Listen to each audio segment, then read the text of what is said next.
Hi, welcome to Gardenville. I'm Catherine. And I'm Susie. Now, I'm only in from the office, okay? Threw on a pair of pink gloves with the red apron. I'm on my hunkers here. I'll probably fall over with starvation because I'm dying for dinner. But because, Susan, you decided we should film this. While it's still flowering, I thought it's time to show people this. Now, it's coming towards the end of its season because you can see there are finished flower heads here. But there's still plenty of colour in it. Yeah, now this has been flowering all summer. Yeah. What is it? It's a perennial geranium.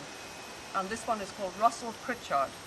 Okay, and is that part of the... This, Catherine, is the main... I have to kneel down, I'm getting too old.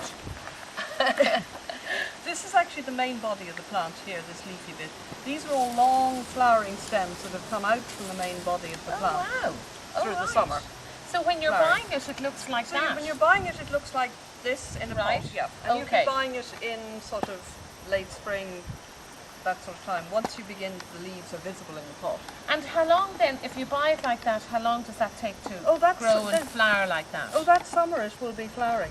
It'll probably get slightly bigger the next year. It's absolutely beautiful. That's flowers all summer. And you can see here where it's wound itself into these roses and things as well. Yeah, and you were saying that it wound itself into... It's gone into the sage there as well. So. Right. And the joy of this is that when it's finished flowering, what you do is you just get great handfuls of it like that. Yeah. And you cut it right back. And you don't cut this back? You don't cut this back, no. Why? That's the main part. Well, that's the main part. You need to cut it. This will die back in the winter anyway. Oh, will it? There'll be nothing and it'll come up again in the spring. Right. But you cut off all these old flowering stems. Okay. So the fact that it's wound its way through other plants doesn't matter. Because you're going to keep teasing it out and taking it away. And also, like, the other plants are dying off now. So this they actually... are. I mean, these were white roses early on. There's still one appearing here.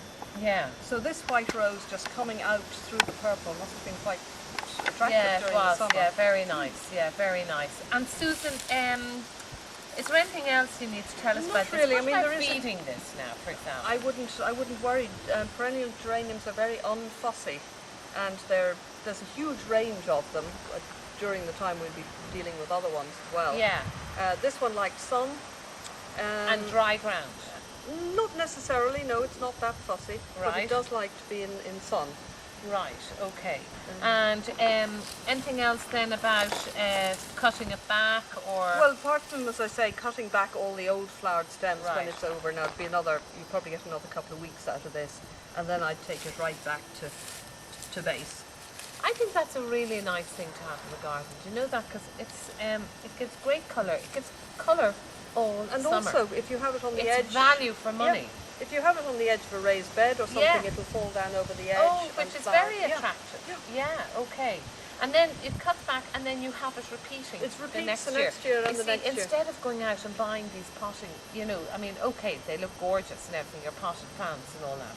Do you know the ones that you just buy for the summer? The bedding geraniums. They die off, and then that's the end of it. Well, there are ways of keeping them going for the following year as well, but we won't go into that now. We won't add to your problems. Okay. This one... We will definitely be covering that in the programme. Value for money. One thing about this plant... The worst thing is when you buy them and then you pitch them out and you have to start all over again. Yeah. But I mean, and one other thing about this plant is you're better to put it like we have here on the edge of a path or gravel or a patio. Right. Rather than on the edge of a lawn. Because it's going to be all over the grass. When you can't mow under it, it's going to make the grass brown. Okay. So on the edge of a terrace or a path or something like that. Well, I just think that's a really nice plant, and it's quite country-like, isn't it? It is. It would go on with the sort of old-fashioned cottage garden type plant. Yeah. And onto balconies, and could you pot it and have it nicely falling over if you're in the balcony? Yeah, you could probably have it in a pot. Oh yeah. Well, my daughter's going to be moving out now, so maybe Susan will pot one in. We can do some pots You'll pot it in and I'll admire it. Will she have a balcony? She'll have a balcony. So, you see, I'm really interested now in how you can make a nice balcony. Anyway. We can do that for her. Okay, well I think that's all you can tell us on that, do you? Yep, there's nothing much